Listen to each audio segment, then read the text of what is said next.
प्रिय पाठक, स्वागत है आपका हमारे हिंदी ज्ञान एनसीईआरटी के एक नए वीडियो में। इस वीडियो में हम रस के बारे में पढ़ेंगे, साथ ही हम रस की परिभाषा और रस के उदाहरण भी देखेंगे। अगर आप हमारे चैनल पर नए हैं तो सब्सक्राइब बटन दबाएं, साथ में घंटा दबाना ना भूलें। तो चलिए विस्तार से पढ़ते हैं रस की परिभाषा।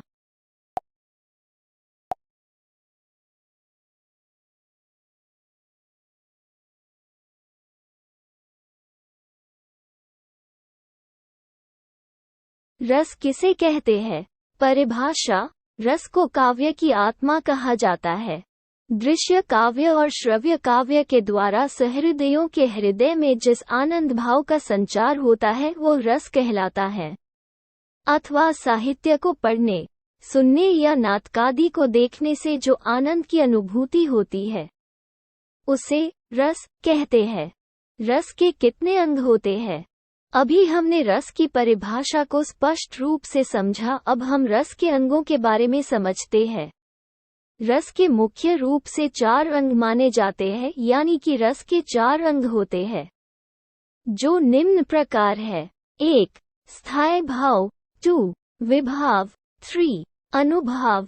4. संचारी भाव। स्थायी भाव परिभाषा। सहृदय के हृदय में जो भाव स्थायी रूप से विद्यमान रहते हैं उन्हें स्थायी भाव कहते हैं, अथवा हृदय में मूल रूप से विद्यमान रहने वाले भावों को स्थायी भाव कहते हैं। ये चिरकाल तक रहने वाले तथा रस रूप में सृजित या परिणत होते हैं। स्थायी भावों की संख्या 9 है। रति, हास, शोक, क्रोध, उत्साह, भय, जुगुप्सा, विस्मय और निवेद। विभाव परिभाषा। जो व्यक्ति, वस्तु या परिस्थितियां स्थायी भावों को उद्दीपन या जागृत करती हैं उन्हें विभाव कहते हैं। विभाव 2 प्रकार के होते हैं। आलंबन विभाव। जिन वस्तुओं या विषयों पर आलंबित होकर भाव उत्पन्न होते हैं उन्हें आलंबन विभाव कहते हैं। जैसे नायक, नायिका। आलंबन के भी 2 भेद हैं। आश्रय, जिस व्यक्ति के मन में रति आदि भाव उत्पन्न होते हैं उसे आश्रय कहते हैं। विषय, जिस वस्तु या व्यक्ति के लिए आश्रय के मन में भाव उत्पन्न होते हैं उसे विषय कहते हैं। उद्दीपन विभाव। आश्रय के मन में भावों को उद्दीप्त करने वाले विषय की बाह्य चेष्टाओं और बाह्य वातावरण को उद्दीपन विभाव कहते हैं। जैसे शकुंतला को देखकर दुष्यंत के मन में आकर्षण, रति भाव उत्पन्न होता है। उस समय शकुंतला की शारीरिक चेष्टाएं तथा वन का सुरम्य, मादक और एकांत वातावरण दुष्यंत के मन में रति भाव को और अधिक तीव्र करता है। अतः यहाँ शकुंतला की शारीरिक चेष्टाएं तथा वन का एकांत वातावरण आदि को उद्दीपन विभाव कहा जाएगा। अनुभाव परिभाषा। आलंबन तथा उद्दीपन के द्वारा आश्रय के हृदय में स्थायी भाव जागृत या उद्दीप्त होने पर आश्रय में जो चेष्टाएं होती हैं उन्हें अनुभाव कहते हैं। अनुभाव 4 प्रकार के माने गए हैं: कायिक, मानसिक, आहार्य और सात्विक। सात्विक अनुभाव की संख्या 8 है, जो निम्न प्रकार है। स्तंभ, स्वेद, रोमांच, स्वर भंग, कंप, विवर्णता, रंगहीनता, अक्षु, प्रलय, संज्ञाहीनता। संचारी भाव परिभाषा। आश्रय के चित्त में उत्पन्न होने वाले अस्थिर मनोविकारों को संचारी भाव कहते हैं। इनके द्वारा स्थायी भाव और तीव्र हो जाता है।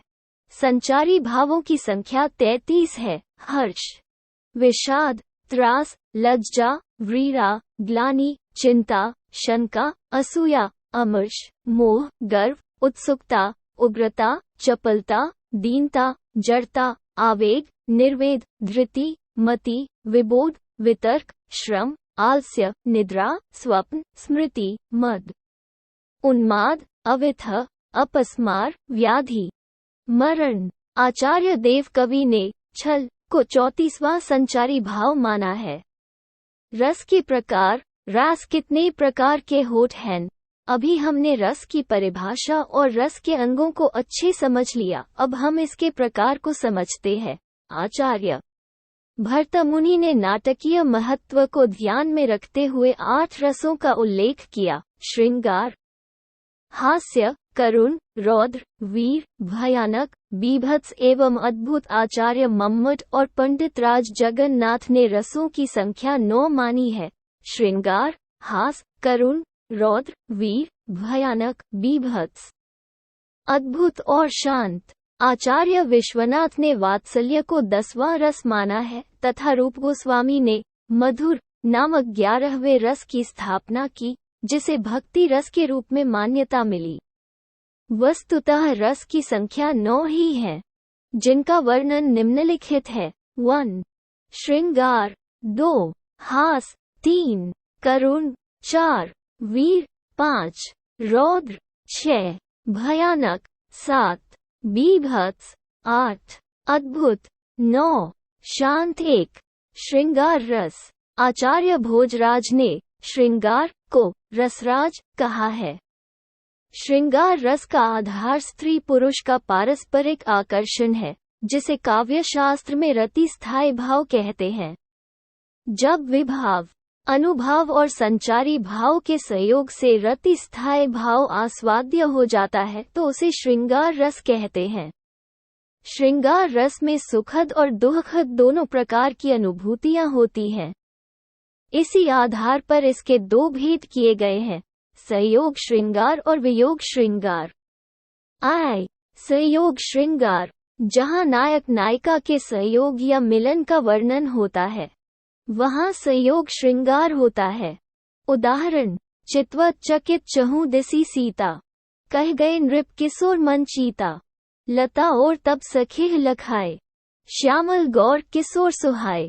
थके नयन रघुपति छवि देखे, पलकन ही हूँ परिरी निमेषे। अधिक स्नेह देह भई भोरी, सरद ससिही जनु चित चकोरी। लोचन मग राम ही और आनी, दीन है पलक कपाट सयानी। यहाँ सीता का राम के प्रति जो प्रेम भाव है वही रति स्थायी भाव है। राम और सीता आलंबन विभाव, लतादि उद्दीपन विभाव, देखना, देह का भारी होना आदि अनुभाव तथा हर्ष, उत्सुकता आदि संचारी भाव हैं। अतः यहाँ पूर्ण संयोग श्रृंगार रस है। वियोग या विप्लम श्रृंगार, जहाँ वियोग की अवस्था में नायक नायिका के प्रेम का वर्णन होता है, वहाँ वियोग या विप्लम श्रृंगार होता है। उदाहरण: कहेउ राम वियोग तब सीता, मोह कह सकल भय विपरीता। नूतन किसलय मनहु कृसानु, काल निसा सम निसी ससी भानु। कुवलय विपिन कुंत बन सरिसा, वारिद तपत तेल जनु बरिसा। कहे उते कछु दुहक घटी होई, काहि कही ये जान न कोई। यह राम का सीता के प्रति जो प्रेम भाव है वह रति स्थायी भाव। राम आश्रय, सीता आलंबन, प्राकृतिक दृश्य उद्दीपन विभाव, कंप, पुलक और अश्रु अनुभाव तथा विषाद, ग्लानि, चिंता, दीनता आदि संचारी भाव हैं। अतः यहाँ वियोग श्रृंगार रस है।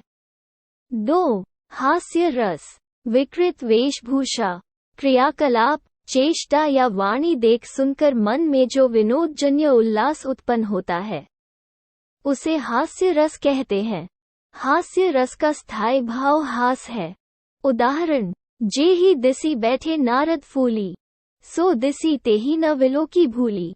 पुनि पुनि मुनि उक्सही अकुलाही, देखी दशा हरिगन मुसकाही। यहाँ स्थायी भाव हास।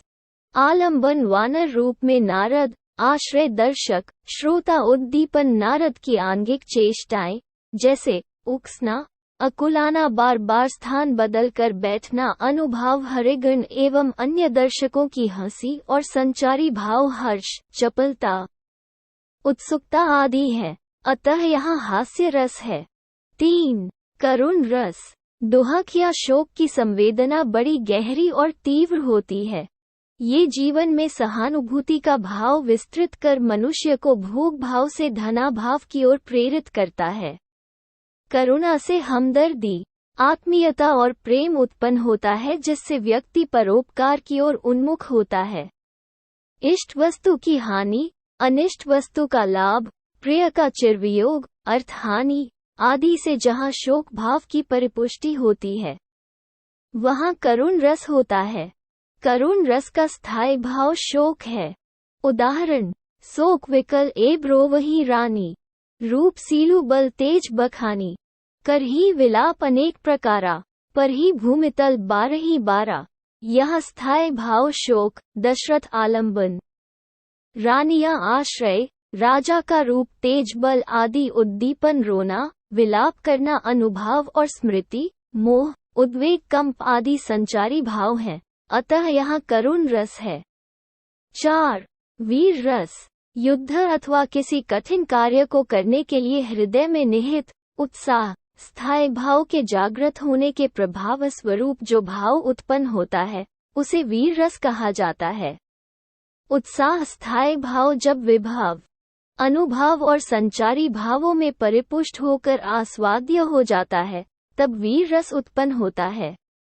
उदाहरण, मैं सत्य कहता हूँ सखे, सुकुमार मत जानो मुझे, यमराज से भी युद्ध में प्रस्तुत सदा जानो मुझे। हे सारथे, है द्रोण क्या, आवे स्वयं देवेंद्र भी, वे भी न जीतेंगे समर में आज क्या मुझसे कभी। यह स्थायी भाव उत्साह, आश्रय, अभिमयुद्ध, आलम्बन, द्रोण आदि कौरव पक्ष, अनुभाव अभिमन्यु के वचन और संचारी भाव गर्व, हर्ष, उत्सुकता, कंप, मद, आवेग, उन्माद आदि हैं, अतः यहाँ वीर रस होता है। 5. रौद्र रस, रौद्र रस का स्थायी भाव क्रोध है। विरोधी पक्ष द्वारा किसी व्यक्ति, देश, समाज या धर्म का अपमान या अपकार करने से उसकी प्रतिक्रिया में जो क्रोध उत्पन्न होता है वह विभाव, अनुभाव और संचारी भावों में परिपुष्ट होकर आस्वाद्य हो जाता है और तब रौद्र रस उत्पन्न होता है। उदाहरण, माखे लखन कुटिल भई भोहे, रद पट फरकत नयन रिसो है, कही न सकत रघुबीर डर, लगे वचन जनु बान, नाय राम पद कमल जुग, बोले गिरा प्रमाण। यह स्थायी भाव क्रोध, आश्रय लक्ष्मण, आलम्बन जनक के वचन, उद्दीपन जनक के वचनों की कठोरता, अनुभाव भौहें तिरछी होना, होंठ फड़कना, नेत्रों का रिसोहे होना, संचारी भाव अमर्ष, उग्रता, कंप आदि हैं, अतः यहाँ रौद्र रस है। 6. भयानक रस, भयप्रद वस्तु या घटना देखने सुनने अथवा प्रबल शत्रु के विद्रोह आदि से भय का संचार होता है। यही भय स्थायी भाव जब विभाव, अनुभाव और संचारी भावों में परिपुष्ट होकर आस्वाद्य हो जाता है तो वहाँ भयानक रस होता है। उदाहरण, एक और अजगही लखी, एक और मृगराय, विकल बटोही बीच ही, पर्यो मूर्छा खाय। यहाँ पथिक के एक ओर अजगर और दूसरी ओर सिंह की उपस्थिति से वह भय के मारे मूर्छित हो गया है। यहाँ भय स्थायी भाव, यात्री आश्रय, अजगर और सिंह आलम्बन। अजगर और सिंह की भयावह आकृतियां और उनकी चेष्टाएं उद्दीपन, यात्री को मूर्छा आना, अनुभाव और आवेग, निर्वेद, दैन्य, शंका, व्याधि, त्रास, अपस्मार आदि संचारी भाव हैं, अतः यहाँ भयानक रस है। 8.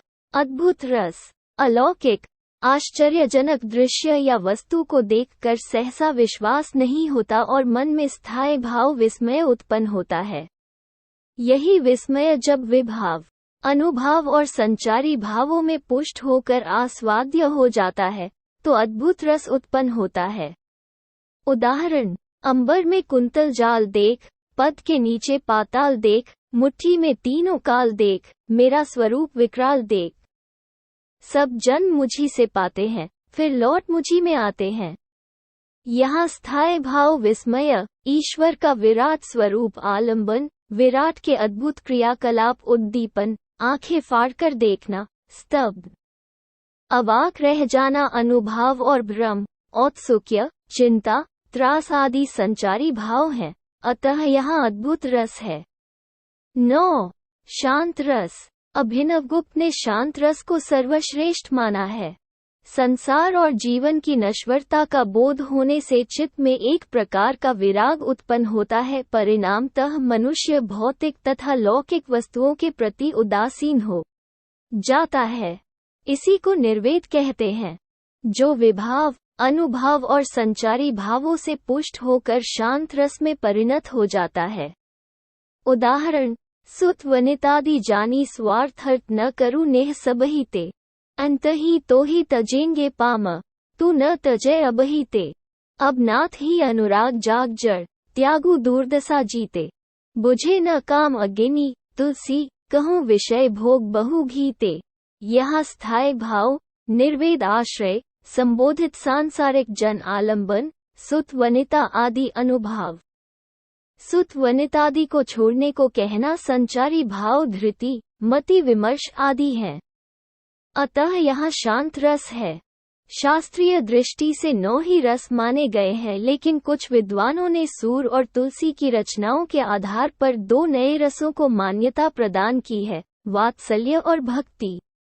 यहाँ पर हमने रस किसे कहते हैं इसके बारे में विस्तार से जाना।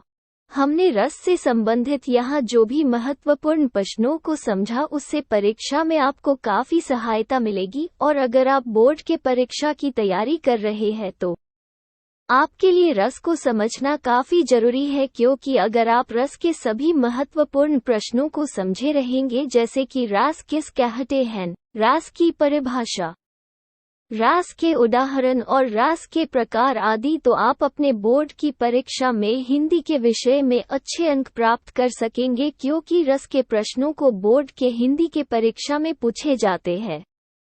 हमें आशा है कि आपको ये आर्टिकल अच्छा लगा होगा और हम उम्मीद करते हैं कि आपको इस आर्टिकल की सहायता से रस किसे कहते हैं समझने में काफी मदद मिली होगी।